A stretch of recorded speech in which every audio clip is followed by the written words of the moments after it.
The subject I want to talk about is the causes and consequences of the Ukraine crisis, which of course has been in the news in a really big way since February 2014.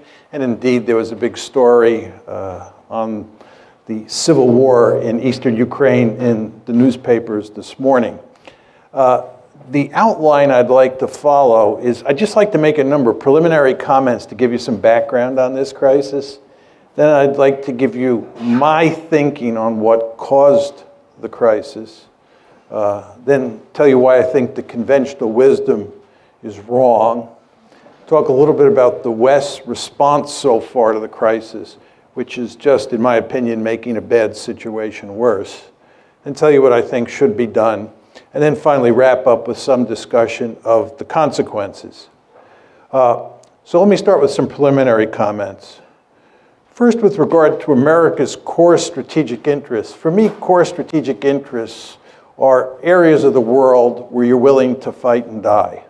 And in my opinion, outside of the Western Hemisphere, which is of enormous strategic importance to us, there are only three areas of the world that really matter. One is Europe, two is Northeast Asia, and three is the Persian Gulf. And it's very important to understand that since this country got its independence in 1783, Europe has been the most important area of the world. Even though the Japanese attacked us at Pearl Harbor, we had a Europe first policy going into the war, and we had a Europe first policy throughout the war. And it's in large part because the great powers in Europe are more important than the great powers in Northeast Asia over time. And of course, the Persian Gulf was an important area because that's where the oil is, and oil is a critical resource that matters greatly in the international system. So those are the three most important areas outside the Western Hemisphere. And again, since the beginning of this country, Europe has been number one. You want to understand that we're undergoing a fundamental shift of great importance. Asia, because of the rise of China, is going to be the most important area of the world for the United States. The Persian Gulf, because it's inextricably linked with Asia, oil flowing to India, oil flowing to China, the Persian Gulf will be number two. And Europe will be a distant three. We're basically leaving Europe in the rearview mirror. And of course, you want to keep this in mind because the Ukraine crisis is in Europe and it involves NATO. Just how to think about the geography of Europe. This is a simple, if not simplistic way of thinking about it, but here's a map. You can see where Ukraine is, you can see where Poland is, you can see where Russia is. The way I think about European security is there's France, Germany, Poland, Ukraine, and Russia. Of course, we're moving from west to east. These are the big kahunas. These are the big countries that matter. And of course, the two countries that matter the most historically are Germany and Russia, or for most of the 20th century, Germany and the Soviet Union. And I put them in red because, as you well know, both Germany and the Soviet Union fought bitter wars in Poland, in Ukraine, and we could add in Belarus as well, if need be. But as we go along here, you want to keep in mind that Ukraine is right next to Russia, and Poland is right next to Ukraine. And then out further west is Germany and France. Take this a step further. This is the ethnic breakdown of Ukraine. I'm going to show you a number of maps, all of which are designed to show you that Ukraine is a badly divided country, and what's taking place inside Ukraine today is in good part a civil war. And to that extent, it doesn't have that much to do with what the Russians or the West are doing there. And as you can see in red are mostly Ukrainian-speaking people. And then as you move further east, you're talking about lots of Russians and certainly lots of Russian speakers. This is the Ukraine election of 2004. This is the election in the wake of the famous Orange Revolution, which I'll talk more about. As you can see, the country is badly divided between the East and the West. The Russian speakers in the East and the Ukrainian speakers in the West. This is the 2010 election, which resulted in Yanukovych getting elected. I'll talk about President Yanukovych as we go along. He was elected in 2010. And you can see there the voting patterns in the 2010 election look a lot like the voting patterns in the 2004 election. And then these are two recent surveys that came out from the International Republican Institute, that's here in the United States. This one says, if Ukraine could enter only one international economic union, which of the following should it be? And of course, the blue is the EU, and the light blue is the customs union, or actually the red is the customs union of Russia, Belarus, and Kazakhstan. And the cities up at the top are in Western Ukraine, and the cities down on the bottom are in Eastern Ukraine. So you can see very clearly that people in the West would like to join the EU. People in the East have little interest in joining the EU. Those are the EU numbers. Here are the NATO numbers. I mean, these two charts look virtually the same. But all of this tells you that you have a badly divided country. And the conflict between the West and Russia over Ukraine is played out in the context of this situation. This is a simple little view graph that shows Europe's dependent on Russian gas.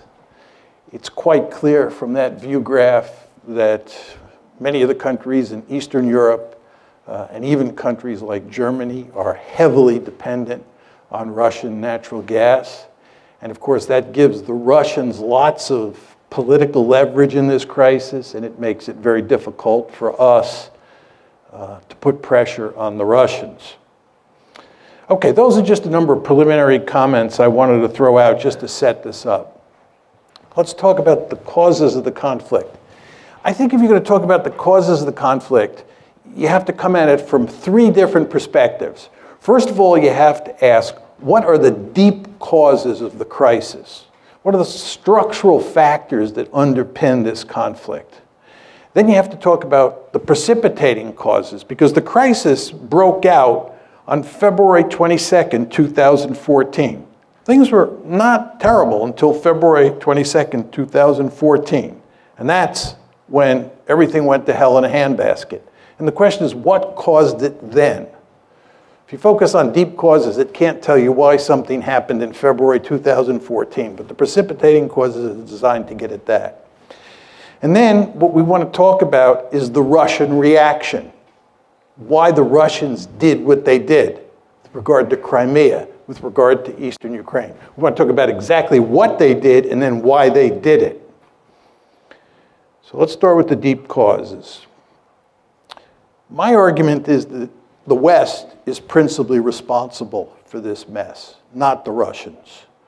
This, of course, is not the conventional wisdom in the United States. And in fact, except for Steve Cohen, who's now at Princeton, now at NYU, he used to be at Princeton, Henry Kissinger, and maybe a handful of other people, there are not many people who agree with me. But I think the facts are quite clear on this, that the West is responsible. And my aim is that the main deep causes, the aim of the United States and its European allies, to peel Ukraine away from Russia's orbit and incorporate it into the West. Our basic goal has been to make Ukraine a Western bulwark on Russia's border. And Russia says, this ain't happening, period, end of story. And we will do everything we can to make sure it does not happen. That's the deep cause. Now, take it a step further. There are three key elements in our strategy. The first is NATO expansion, and in many ways the most important. And I'll talk in some detail about that in a second. But as you all know, since the Cold War ended, starting with the Clinton administration, we have been moving NATO eastward toward Russia's border. And the Russians have said, this is an absolute no-no. And I'll walk you through the story in a minute. Second is EU expansion.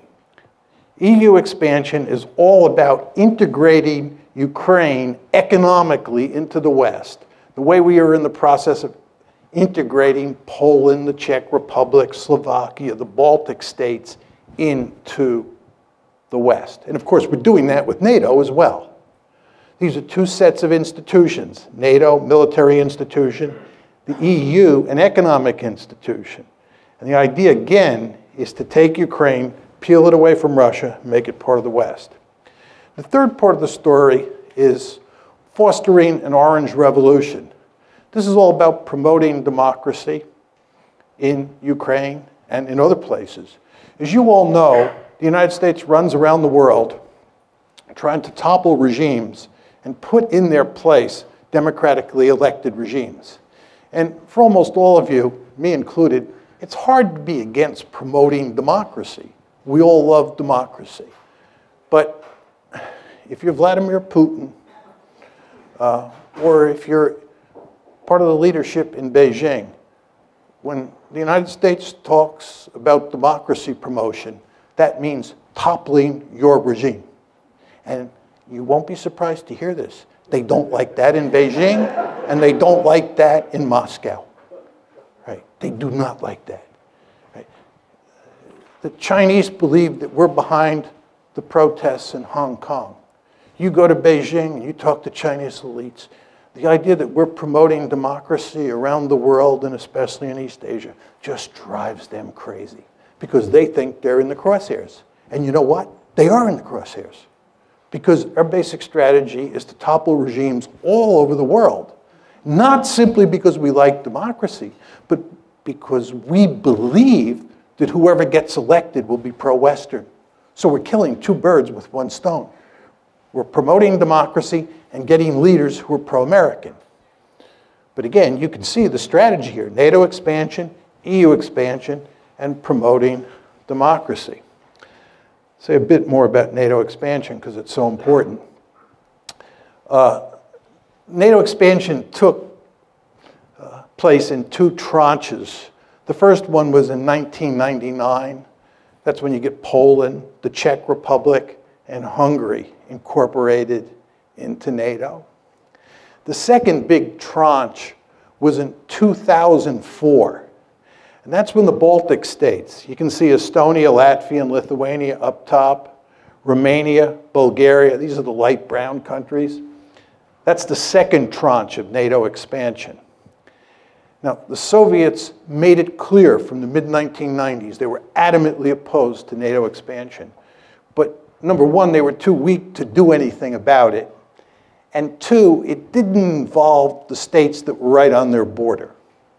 I mean, there's no question, as you can see from the map, that Latvia and Estonia are on Russia's border, and Lithuania as well, if you want to include that little enclave between Poland and Lithuania. But the fact is, these were very small states. It was early in the game, and the Russians were willing to live with it. But then the big trouble starts. And it comes in the famous Bucharest summit, NATO's Bucharest summit in April 2008, where at the end of the summit, a declaration is issued which says, NATO welcomes Ukraine's and Georgia's Euro-Atlantic aspirations for membership in NATO. We agreed today that these countries will become members of NATO.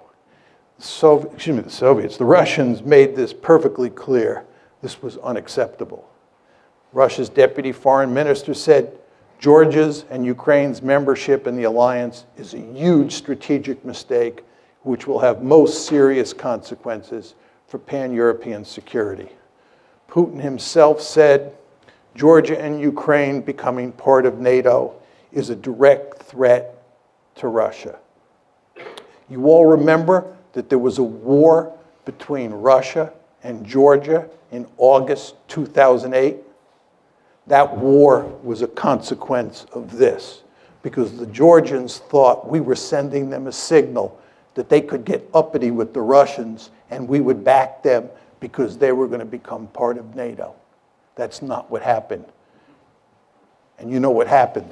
The Russians clobbered the Georgians, and Georgia is in deep trouble today because it thought it could become part of NATO. So you want to remember that April 2008 summit, very important. That declaration, very important. And then what happens is you have a war. So those are the deep causes, those three strategies: NATO expansion, EU expansion, and promoting democracy. What about the precipitating cause? The key events leading up to the coup. It's the coup of February 22nd, 2014 that's of enormous importance. That's what really throws the crisis into gear. Just think about that word, coup. Orange Revolution, promoting democracy, the coup, February 22nd, 2014. So the question is, what causes the coup? It all starts in November of 2013. At that point, Yanukovych, President Yanukovych, who's the head of Ukraine, is negotiating with the EU to form an association agreement that brings the EU and Ukraine much closer together. It's a step in the direction of incorporating Ukraine into the European Union, or to put it in slightly different terms, incorporating Ukraine into the West. The Russians make it clear that this is unacceptable. The Russians are willing to do a deal that involves the EU, Russia, the IMF, and Ukraine. But the idea that Ukraine is going to do a deal exclusively with the EU and the Russians are going to be left out in the cold is not something that Putin is willing to countenance. He puts significant pressure on the Ukrainians. He offers them a terrific deal. And as you can imagine, the EU is not offering Ukraine a particularly good deal because you know how much corruption there is in Ukraine. And the EU wants Ukraine to eliminate that corruption, which the Ukrainians really don't want to do. So what Putin does is not only make it clear that that deal is not going to happen, but he offers a sweetheart deal of his own. So Yanukovych, on November 21st, says no to the EU. This leads to a series of protests. The Ukrainian government, truth be told, under Yanukovych, overreacts to the protests, which causes them to spiral out of control.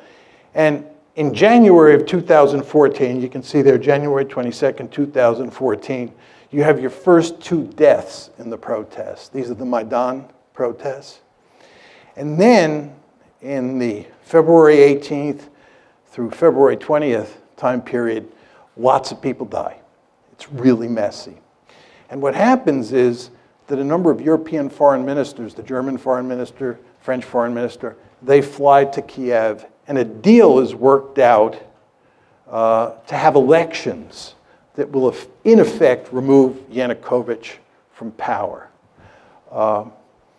But the protesters refuse to accept the deal. And there are significant fascist elements among the protesters who are armed, right? There's killing on the Maidan. And as a result, Yanukovych flees for his life to Russia. And this all happens on February 22nd. And, oh, did I not have that slide on? I'm sorry. One of the problems with this lectern is you can't see. I'm sorry, that's the slide that has all the key events. Oh, gosh. Sorry. I have 2 slides up here, so I lost track of the fact. So here are the key events after the coup. On February 23rd, Parliament votes to repeal minority language laws in the East. This is basically the Russian language. And then on February 27th, Russian units begin seizing checkpoints in the Crimea. On the 28th, additional Russian forces begin moving into the Crimea. The Russians didn't conquer or invade Crimea. Excuse me, the Russians didn't invade Crimea. They were already there because they had a leasing agreement. There's a naval base at Sevastopol, and the Russians were leasing that naval base from Ukraine. So they had military forces there. So when it says Russian units begin seizing checkpoints on the 27th, those were Russian units that were already there. Then additional Russian forces begin moving in on the 28th. And then on the 6th, the 16th, and the 18th, you have a scenario, you have a handful of events that lead to Russia incorporating Crimea. And then, of course, shortly after that, conflict breaks out in eastern Ukraine. And although we do not have a lot of hard evidence that the Russians are physically involved in eastern Ukraine, I think it's quite clear that they are physically involved, that there are Russian troops there. How many is very hard to tell from the outside. I think it's very clear that the Russian government is going to great lengths to make sure that those pro-Russian forces in eastern Ukraine are capable of maintaining a certain amount of independence. And I'll talk more about this in a second. Okay, understanding the Russian response. What is the Russian response? Two parts.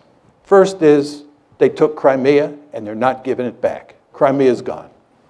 Second is what they're doing is not trying to conquer Ukraine. There are many people who say the Russians are going to go on a rampage, they're going to try and reestablish the Soviet Union or a greater Russia, and so forth and so on.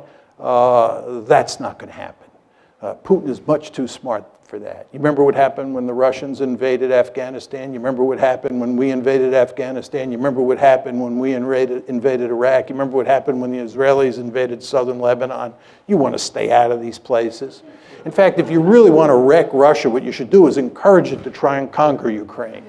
Putin, again, is much too smart to do that. What Putin is doing is he's basically in the process of wrecking Ukraine, and he's telling the West in very simple terms, you have two choices. You either back off, right?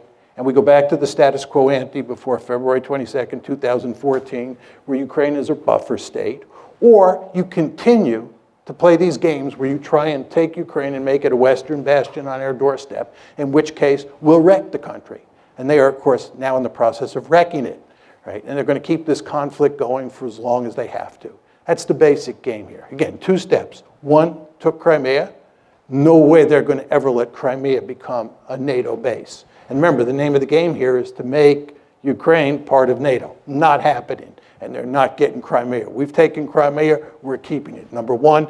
And number two, you want a frozen conflict or you want to wreck Ukraine so that it can't become part of the West. Question number two here is what motivates this? What motivates this is that Russia is a great power and it has absolutely no interest in allowing the United States and its allies to take a big piece of real estate of great strategic importance on its western border and incorporate it into the West. This should be hardly surprising to the United States of America. As all of you know, we have a Monroe Doctrine. The Monroe Doctrine basically says that the Western Hemisphere is our backyard and nobody from a distant region is allowed to move military forces into the Western Hemisphere. I can tell from looking at the audience that most of you are old enough to remember the Cuban Missile Crisis like I am. You remember how we went stark raving crazy at the idea of the Soviets putting military forces in Cuba? This is unacceptable. Nobody puts military forces in the Western Hemisphere. That's what the Monroe Doctrine is all about. Can you imagine 20 years from now a powerful China forming a military alliance with Canada and Mexico and moving Chinese military forces onto Canadian and Mexican soil, and us just standing there and saying, this is no problem. We're all 21st century people, and worrying about Chinese forces there is what 19th century people like Vladimir Putin worry about.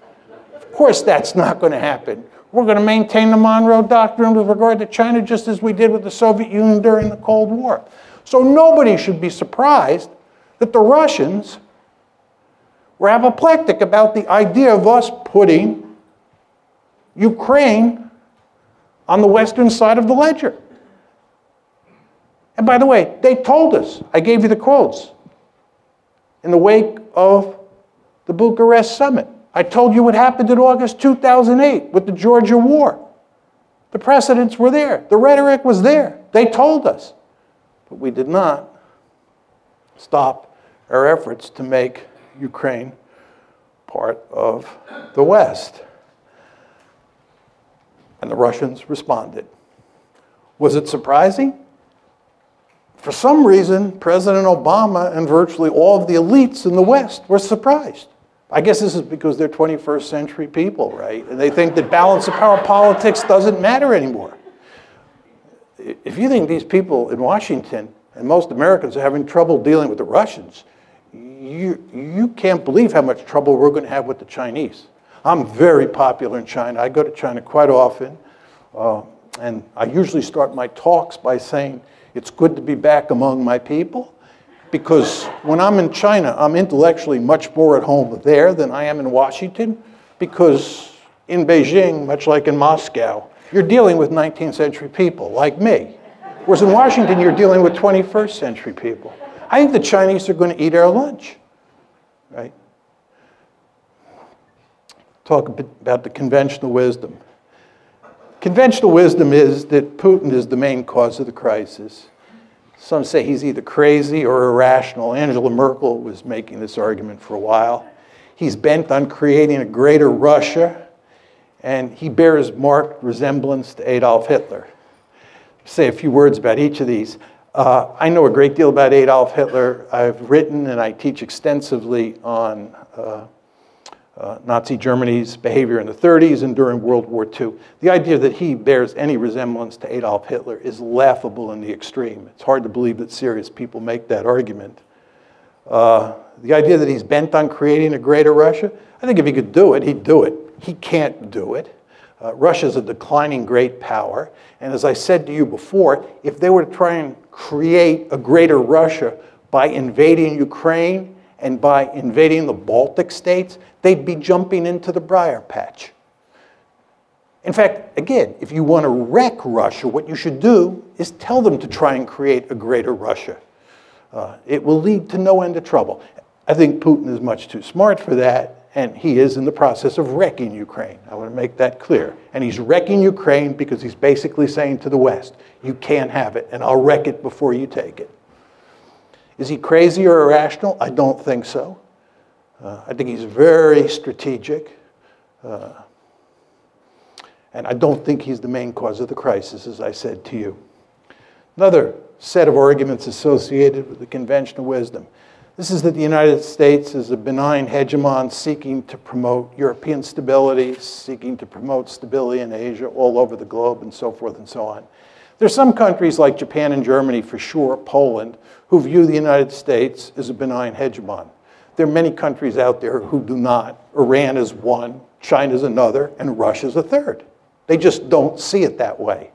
And because they don't see it that way, you should understand that when you take measures, you meaning the United States, that you think are going to be interpreted as benign, the other side will not see them that way. They will see them as threatening. This gets back to my point about democracy promotion. We believe democracy promotion is an unalloyed good, and we can't understand why people like Putin and the leaders in Beijing don't understand this, but they don't understand it. And if you don't recognize what other people think, you're incapable of putting yourself in their shoes, you're going to get yourself into a heck of a lot of trouble. And of course, that's exactly what happened here. And then another argument is that Putin's behavior proves that it was wise to expand NATO eastward to try to include Ukraine and Georgia, right? What's very interesting is that there is no evidence that we thought Putin was aggressive before the crisis. There's no evidence that we thought that. There's no evidence that we were talking about expanding NATO because we had to contain the Russians. Because again, NATO expansion was driven by 21st century men and women. They believed balance of power politics is dead. That's what happened here. Do you understand? Putin is a 19th century man. Right? He does view the world in terms of balanced power politics, as do we when it comes to the Monroe Doctrine in the Western Hemisphere. But in this case, in the case of Europe, we were thinking like 21st century men and women. And we thought that we could just drive right up to his doorstep and it wouldn't matter. Right? We did not think that Russia was aggressive. What happened here is that after the crisis broke out on February 22nd, we then decided that Russia was aggressive. We then decided that Russia was bent on creating a greater Russia. It was after the fact. And by the way, this is why President Obama And virtually all of Washington was caught with their pants down when this crisis broke out after February 22nd, because they did not see it coming. Talk a little bit about our response. We're basically doubling down. We're getting tougher and tougher with the Russians. That's our strategy. And that's exactly what you'd expect if you're going to blame them, given that we're incapable of blaming ourselves because we never do anything wrong. You all know that. All the problems in the world are caused by everybody else, never by the United States, because we're a benign hegemon. Well, if we're the good guys and they're the bad guys and they're misbehaving, they're bent on creating a greater Russia, oh my God, this is the 1930s all over again. Any sort of concession to Putin is Munich, October 1938. You can't do that, so what you do is you double down. You get tougher and tougher.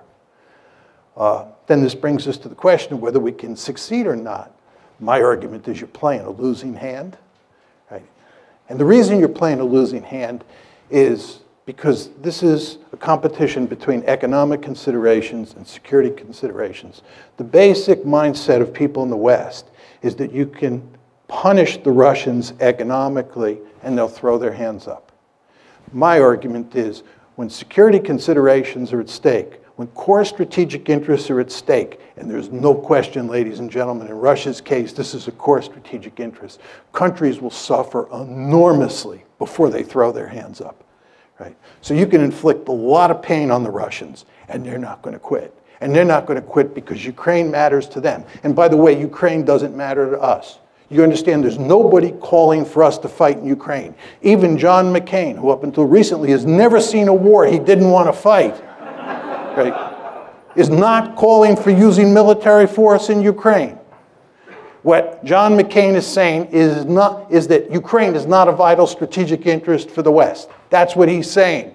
It is a vital strategic interest for the Russians. They've made that perfectly clear, and not just Putin, right? So in terms of the balance of resolve, it's all on their side. And I showed you that slide up there that depicted how much economic leverage the Russians have because of all that natural gas going westward. So we're playing a losing hand here. But let's assume that I'm wrong. Let's assume that we're playing a winning hand and that we are capable of backing Putin into a corner. And we're getting close to pushing him off a cliff. Is this good? You're talking about a country that's got thousands of nuclear weapons. And the only circumstance, really, under which states use nuclear weapons is when they're desperate, when they think their survival is at stake. So what you're talking about is putting Putin in a situation where he's desperate. And if you go home and Google Putin and nuclear brinksmanship, you'll be reading all the articles that come up for the next 2 years, right? Because he's making it clear that you're fooling around with his core strategic interests. And again, he's got thousands of nuclear weapons. So you're putting yourself in a position, right? You're putting yourself in a position where you're willing to risk a possible nuclear war over a piece of real estate, Ukraine, that is not of vital strategic interest to the United States. Again, it's not of vital strategic interest to us. By the way, and this will be my final point on this, what's truly amazing about all of this is that we were talking about incorporating Ukraine into NATO when we have now acknowledged by not taking military action over Ukraine that it's not a vital strategic interest. You understand that when you incorporate Ukraine into NATO, you're giving them an Article 5 guarantee, which says you'll come to their defense if they're attacked. You only give Article 5 guarantees to countries that are of vital strategic interest, like Germany during the Cold War. What were we doing? Giving an Article 5, thinking about giving an Article 5 guarantee to a country that's not a vital strategic interest. It just shows you how discombobulated American foreign policy is these days. And of course, the Ukraine crisis is just one of many messes that we've made. As you know, we have the Midas touch in reverse. There's nothing that we do that doesn't go south. Afghanistan, Iraq, Libya, Ukraine, I could go on. So the point I'm making to you is, I do not think that this is going to work, but if it does work, I'm not sure it's a good thing. I had some quotes from the New York Times that really capture what we're doing. I won't leave them up there, but they make it very clear that we're playing hardball with the Russians. This was a Times piece last year that gave a good synoptic version of the Obama administration's thinking on how to deal with this crisis. Now, what should be done? My view is we should create a neutral Ukraine, which is a buffer state between NATO and Russia. Basically, what I'm talking about is going back to the status quo ante, before we got this foolish idea in our head that we could peel Ukraine away from Russia and make it part of NATO, make it part of the EU, make it more generally part of the West. We should work to create a situation where Ukraine is neutral, and it's a buffer state.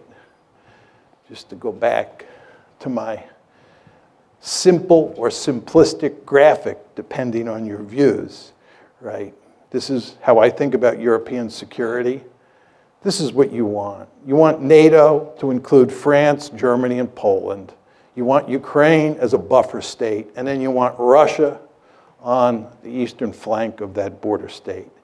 And this is not what you want. You do not want a divided Ukraine where Western Ukraine is in NATO, Eastern Ukraine is in Russia, and the Russians and the Americans, who hate each other at that point, are eyeball to eyeball on the Dnieper River. Not a good idea. How do you get to this end? Very simple. Explicitly abandon NATO expansion. By the way, NATO expansion is dead. I've talked to countless policymakers who say this. It's dead. But what we have to do is explicitly abandon it. Say it is not happening. We have to fashion an economic rescue plan for Ukraine that includes Russia, the IMF, and the EU. This, of course, is what Putin wanted to do in 2013, and the EU said no, foolishly. We want to go to great lengths to guarantee minority rights, especially language rights in Ukraine. This gets back to those maps that I was putting up that show that this is in very important ways a civil war, and what we have to do is dampen down the conflict inside Ukraine. We have to give the people in eastern Ukraine a lot of autonomy, and we definitely have to protect minority rights. Are we going to do any of this? No. And I'll talk more about that in a second. Consequences, and this is my last slide. Will there be a new Cold War? No. Russia is not the Soviet Union, and as I said to you before, we have a potential peer competitor on the horizon who could be of proportions we've never seen before. The Chinese threat, once it materializes, is going to be something like we've never seen. We're going to have our hands full in Asia. Europe is not going to matter, and Russia is going to be with us. The balancing coalition against China is going to be South Korea, Japan, Vietnam, Taiwan, Singapore, India, and Russia. The Russians will be with us. And that's another reason this whole policy is so stupid, right? What we're effectively doing is driving the Russians into the arms of the Chinese. There's a great strategy. We need the Russians on Iran. We need the Russians on Iran. We drive the Russians closer to the Iranians. You saw where they just sold the Iranians S-300 anti-aircraft missiles. We need the Russians on Syria. We need the Russians on all sorts of issues. We don't need to have a fight with the Russians now. We're not going to have a Cold War. Will the United States still pivot to Asia? Yes. All we need is one big crisis out there. It's coming, probably in the South China Sea sooner rather than later, if you've been reading the newspapers. And once that happens, we will focus laser-like on Asia, because that's a peer competitor. Russia is not a peer competitor. What are the implications for NATO? This gets back to the previous question. I think that NATO is in serious trouble and will disappear as a functioning alliance over time, in large part because I think we're going to pivot to Asia. What are the implications of all this for our Asian allies? It's a very interesting question. I was in Japan in December of 2014, and the Japanese, like a lot of people in Asia, number one, wonder whether we're going to be there for them, right? Because they see us causing trouble over Ukraine. They see us picking a fight with ISIS. And they say if the United States is fighting ISIS, dealing with the Russians over Ukraine, or they're going to be able to pivot to Asia. And then furthermore, they say, even if the United States does pivot, can we trust them? If you look at how this gang operates in Washington, it does look like the gang that can't shoot straight. Do we want to depend on them? If you're Japanese and you're depending on the American security umbrella, especially the American nuclear umbrella, don't you scratch your head and say, can I rely on Washington in a crunch with the Chinese over the Senkaku or Diao Islands? Not clear. So I think this has not been good for our relations with our Asian allies. What are the implications for Iran and Syria?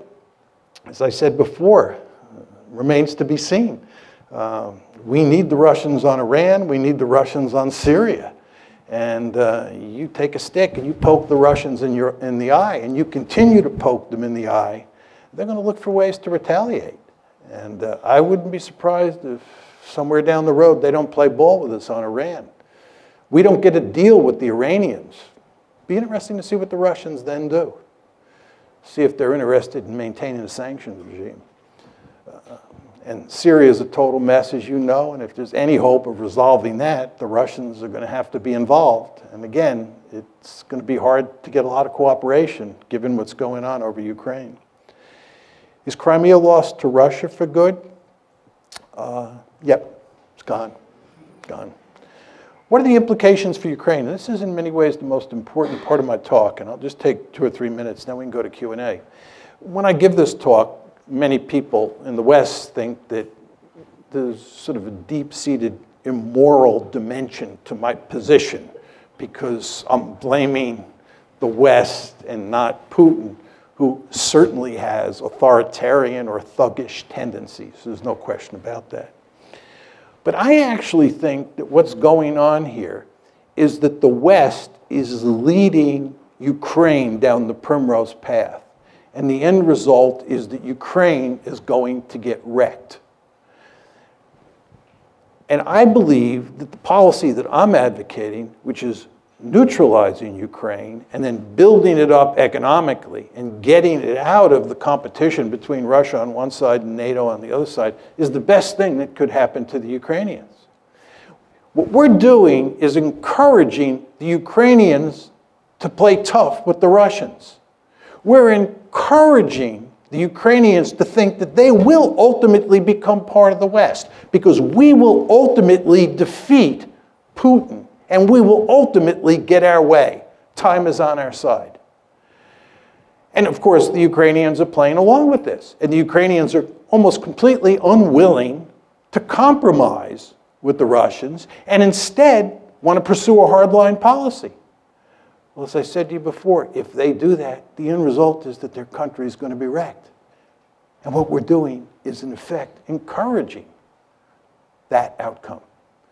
I think it would make much more sense for us to work to create a neutral Ukraine. It would be in our interest to bury this crisis as quickly as possible. It certainly would be in Russia's interest to do so. And most importantly, it would be in Ukraine's interest to put an end to the crisis. Thank you.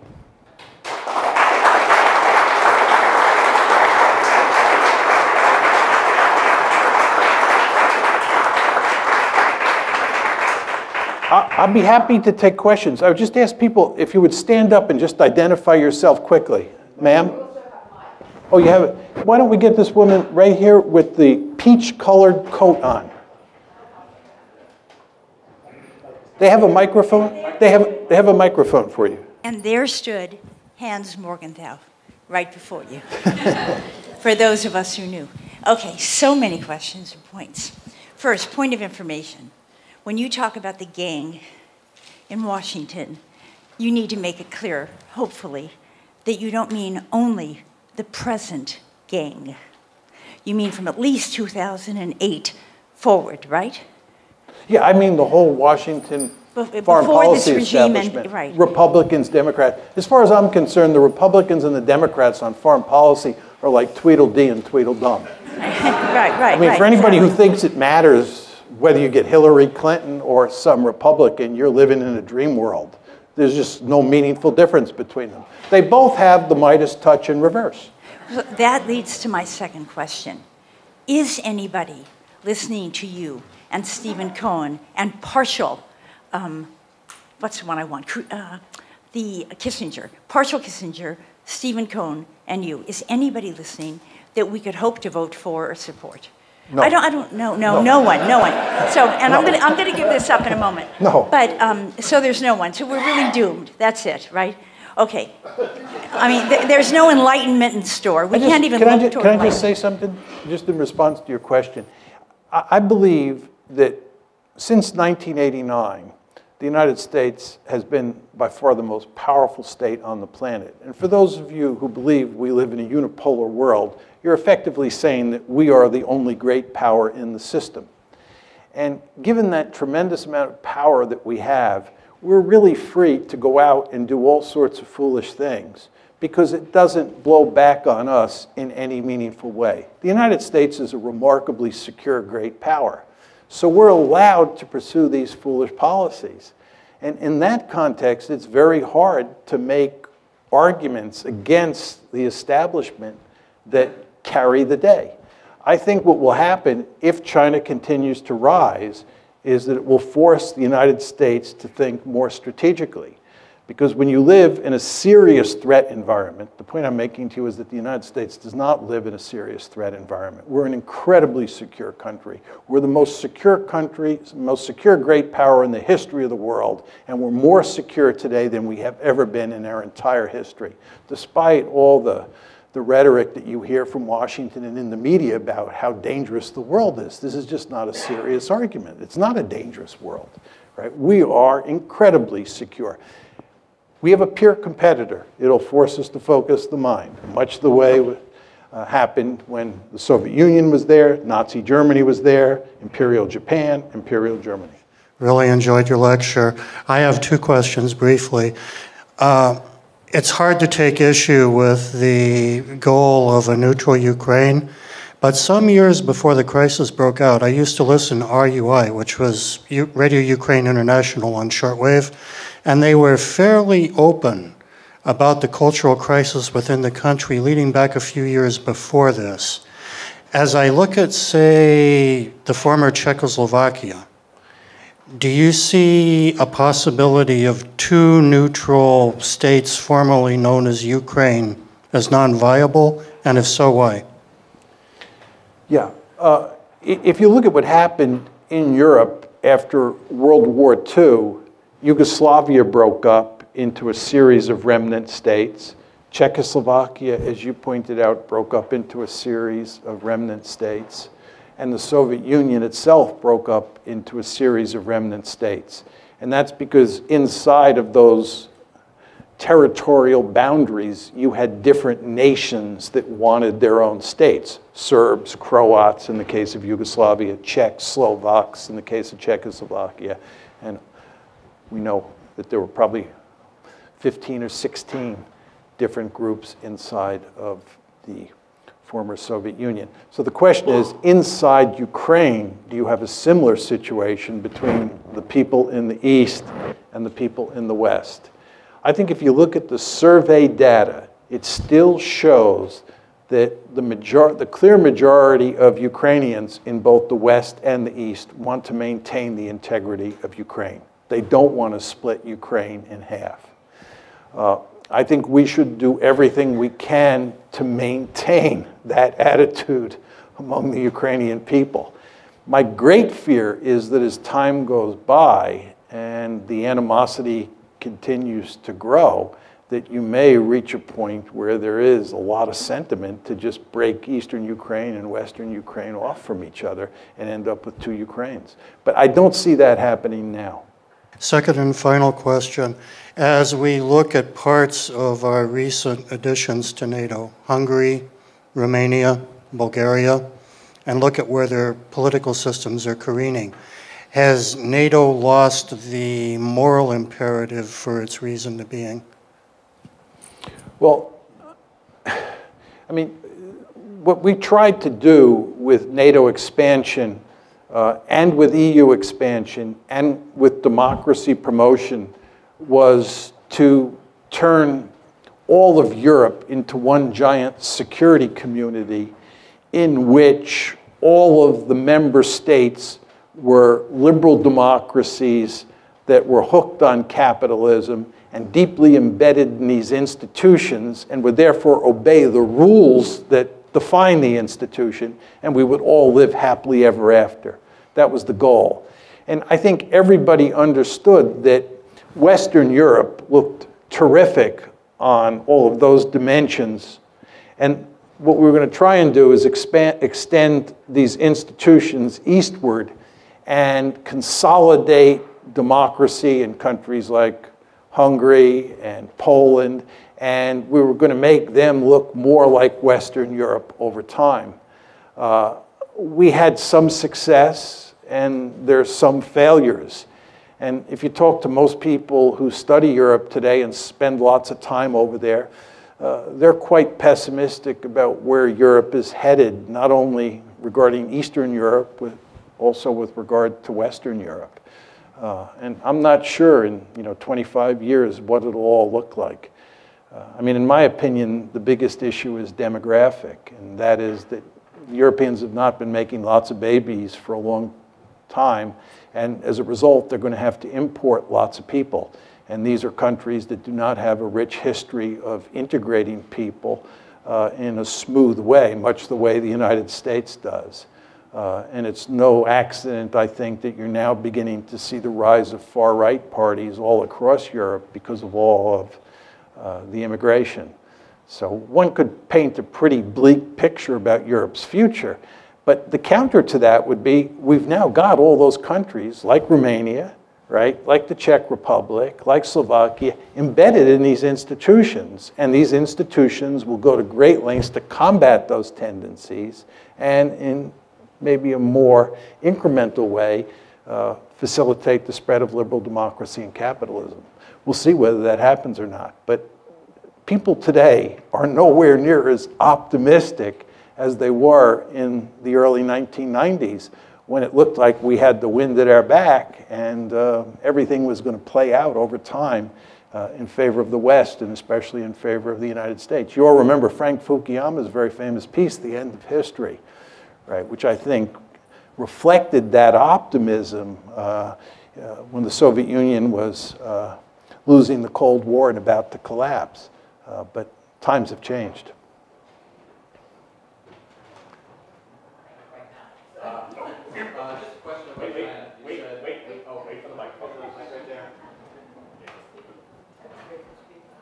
Okay. You said, quote, we're going to have our hands full with China. And so just two questions. What kind of a time frame are you thinking things might start to really happen in that direction? And can you just paint a few scenarios of the sort of things that you think might happen when we have our hands full with China, so we know what we can look forward to? Yeah. I think when you think about China at this point in time, there are three situations that stand out. One is Taiwan. Two is the South China Sea, which has been in the newspaper a great deal over the past few months. Chinese basically claim that they control all the South China Sea, and as you know, they're building airfields on reefs in the Spratly Islands, and we've told them that's unacceptable, and their neighbors, the Vietnamese, the Philippines, think that's unacceptable. So the South China Sea is a potential flashpoint. Taiwan is a second flashpoint. And the third flashpoint, which was in the news earlier this year and for much of 2013 and 2014, are those rocks in the East China Sea. The Japanese call them the Senkaku Islands. The Chinese call them the Diao Islands. As I was saying to you folks before, I was in Japan in December of last year, December 2014. And it's really quite amazing how worried the Japanese are about China. And part of it is sort of for realpolitik reasons, but it's also because the Chinese say those islands, which the Japanese consider to be sacred territory, really belong to China. And the Japanese are greatly fearful that as China gets more powerful, it'll take those islands. So those are the three main flashpoints at the time. There are other possible scenarios that we worry about. The Korean Peninsula is one, because the Chinese are allied with the North Koreans. We're allied with the South Koreans. China and India, they have a border conflict. So we go on and on. But those are the big three. Now, your question about the time frame is an excellent one. I used to say that it'll take another 10, 15 years before China becomes powerful enough for this problem to manifest itself. I'm not sure about that. I think it's possible. It's not likely. I'm choosing my words carefully. I think it's possible that you could have a conflict involving the United States and China over the South China Sea or over the Senkaku/Diaoyu Islands in the next year or so. I mean, those problems are on the front burner, and it's basically a zero-sum game. I mean, either the Chinese own the Senkaku-Diaoyu Islands or the Japanese do. So we could have trouble out there much sooner than I have anticipated up to now. You've talked about this from the point of view of logical international relations. What do you think of the internal pressures on these countries? Putin has a historically restive population, highly nationalistic, and in major economic troubles now. He may be responding to pressure from his own population to deal with this. On a smaller scale, we see Netanyahu responding to his population, settlers and so on, and disrupting part of the Middle East. Do you see that happening here with the radical right, say, and the neocons influencing Washington policy? I think just with regard to the United States and the neoconservatives, I think the neoconservatives have been one of the principal driving forces behind America's foolish foreign policy since 2001. But as I said before, when I was talking about the Republican Party looking like the Democratic Party, there's not a lot of difference between the neoconservatives and the liberal imperialists. The liberal imperialists are the aggressively oriented Democrats, and the neoconservatives are the aggressively oriented Republicans. But they look a lot like Tweedledee and Tweedledum. So the neoconservatives matter for sure, and they mattered during the George W. Bush administration because he was a Republican president. But it's not just the neoconservatives, right? And the fact is that you have a foreign policy establishment here that is interested in intervening all over the world. You have a foreign policy establishment that's filled with people who believe that we have a right and a responsibility to intervene all over the planet. And that leads to unending trouble when you don't have the magic formula for winning the wars that you get into. See, the problem that we have is we have this interventionist foreign policy that leads to us losing all the time. It's really quite remarkable. But just with regard to your point about ideology, I think you do not want to underestimate how important nationalism is, both in the Chinese context and in the Russian context. You were alluding to the Russian case, but let me just say a few words about the Chinese case. And this is why, getting back to this gentleman's previous question, I worry so much now about Japan and China getting into a shooting war over the rocks in the East China Sea. The problem that the Chinese face is that communism, which is the governing ideology, no longer has much legitimacy. And they've had to find a substitute ideology. And by almost all accounts, the substitute ideology is nationalism. Right? And at the core of Chinese nationalism is what's known as the century of national humiliation. Chinese nationalism emphasizes that between roughly 1850 and 1950, that 100-year period, China was humiliated. And it was humiliated by the European great powers, the United States with the open door policy, and especially by Japan. And the Chinese are really just angry about this. And because nationalism is so important for legitimizing the rulers in Beijing, right, this whole theme of national humiliation is front and center. Well, if you have a crisis over some islands in the East China Sea, and that crisis involves Japan mainly, but also the United States, and you're talking about the two countries that have humiliated China during that 100-year period, the potential for trouble is great. And I know a number of scholars in China who are quite dovish, who really worry about a crisis in the East China Sea spinning out of control because of the confluence of Chinese nationalism and Japanese nationalism, which I've not talked about. So nationalism is a very powerful force, not just in the Russian case, but in the Chinese/Japanese case as well. We've got two people who have had their hands up for a long time. So we have this gentleman and then that gentleman. You have the mics. Hi.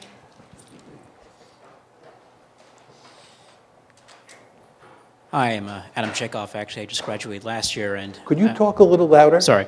Hi, I'm Adam Chekhov. I graduated last year also. Thank you for signing the piece of paper that allowed for MALI-UN to exist as someone who participated in MUN for all 4 years. But two questions. One, this is pretty quick. You talked about like Russia offered Ukraine a deal involving Russia, the EU, the IMF, Ukraine. Can you like lay out the specific terms of that deal? And In 2013. yeah, 2013 when they offered them the deal.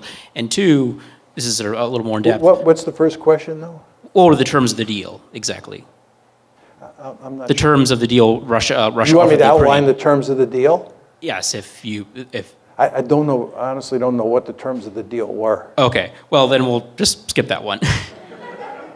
But okay, I guess the impression that I've had is that like you do have several. Well, certainly like the U.S. is trying to back Russia into a corner. You do have several like people in Germany, like especially mostly in Merkel's coalition partner, the SPD, like in their cabinet. I think Sigmar Gabriel is one who is pushing for like a more diplomatic solution towards the Ukraine crisis. So, in the long term, can you see like potentially Germany, which is at this point Europe's one of their most powerful states, potentially like serving in this crisis, metaphorically speaking, as the sort of the good cop to U.S.'s bad cop, so to speak?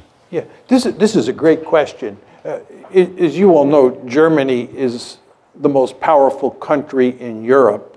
And I showed you the map where I told you that Germany and Russia were of enormous importance for thinking about Ukraine. So the question is, how do the Germans think about this? Initially, when the crisis first began, after the February 22nd coup, I thought the Germans would prevail on the Americans to behave smartly and to slowly but steadily just back off and work out some sort of deal. Very importantly, remember I told you about the famous April 2008 Bucharest conference, and I told you what was said in the final declaration, that Ukraine and Georgia would become part of NATO? It's very important to understand that the reason that we did not take concrete steps during the Bucharest crisis to move to include Ukraine and Georgia was because of German and French, but mainly German resistance. Angela Merkel said, bringing Ukraine and Georgia into NATO is a prescription for disaster. The United States, though, prevailed on getting that statement in the final declaration that I read to you. So based on that, I thought the Germans would play a key role in tamping down American enthusiasm for doubling down. I proved to be wrong. And if anything, Angela Merkel has been a bit more aggressive towards the Russians than President Obama has. It's really quite striking. And therefore, I don't hold out much hope for the Germans. One final point I would make about this. I've actually spoken on this subject in Germany. In early March, I was in Germany. I was in Frankfurt, and then I was in Berlin, talking to different groups. And my view of the Germans is that as a consequence of World War II, the Germans don't want to be out front on any issue. the Germans, to put it rather crudely, are afraid to look at themselves in the mirror, right? And the idea of them taking the lead, it horrifies them across the entire political spectrum. So my message to the Germans when I talked to them was they should be more bullshit when they talk to the Americans. They should tell the Americans more emphatically that they're wrong and we should be doing this instead of that. And that line of argument gets remarkably little traction because, again, the Germans just, they don't want to get too far out front on this. So I don't see much hope that things will change. Final point I'd make on this, what I find very striking about this whole situation, as I was saying before, I think, you know, Steve Cohen, Henry Kissinger, me, and there are a handful of other people, my friend Steve Walt, who've kind of been arguing the position that I laid out for you here today, but we are definitely in the minority, a tiny minority. And what I find very interesting is the extent to which the media here and the media in Europe parrot the conventional wisdom, and the extent to which it's very difficult for people who represent the position I've staked out to be heard, right? So in Europe, you have this situation. It's especially true in Germany. I don't read German, but just talking to people when I was there about, you know, how the media is dealing with this, the conventional wisdom that I laid out for you is omnipresent in the media. And that makes it very hard to turn this one around. So I'm not optimistic that there's any chance this is going to change, our policy is going to change, which I think is a tragedy, as I said before. And also, it contradicts my earlier enthusiasm about Angela Merkel, which is what you were getting at. Actually, my question is about, oh, I'm sorry. I'm Nell Smith, class of 85, college. Hey, Julius. See you later. About the Bucharest directly, I have a friend that was teaching in Russia this summer and said that people were just, for those, I speak Russian and been to Soviet Union and then post, I mean, suddenly it's not, you're no longer a rock star now, apparently, if you're American and you're on the streets of Moscow, like we're used to, people my age. She said people were coming up to her saying, what are you doing? Why you and the Germans have caused all of this? You got all these rebels in Ukraine, you organized them secretly in Kiev. And it was kind of, but now listening to you, it's like, that's actually not that far off, it sounds like. I mean, we didn't organize them, but basically we kind of told them, yeah, go ahead, because we're going to help you, right? Is that, yeah. Okay. Well, let me make a couple points, very important points. With regard to my response to the gentleman who's directly behind you about nationalism, this is Russian nationalism coming to the fore. And a lot of what you see in the American case is American nationalism coming to the fore. You've all heard the famous saying or infamous saying, my country, right or wrong, right? And there are just all sorts of Russians, you know, who are furious at the West and they're rallying around Putin. One of the reasons that many people think that Putin started this whole thing was because it so improved his standings in the polls or with the Russian public because people behaved the way you said. So people said he started this crisis for that reason. But my point to you is we should be hardly surprised. And this gets back to the China-Japan example. You know, and this is a very scary dimension to a lot of these conflicts. But I just want to say one other thing. I've done all the research for a book on the German killing machine in World War II. I know a great deal about who the Germans killed, how they killed them, and so forth and so on. Some of you here have probably taken my course, War on the Nation State, where I talk about the origins of the Holocaust, the origins of the war on the Eastern Front, killing of Soviet POWs, and so forth and so on. But my estimate is that Hitler murdered, this is not killed in combat, Hitler murdered 22 million people. And if you look at how that war played itself out in places like Ukraine, there were people in Ukraine who sided with the Germans, and the vast majority of people, of course, fought against the Germans. But the consequences of that war are inextricably bound up with what's going on now.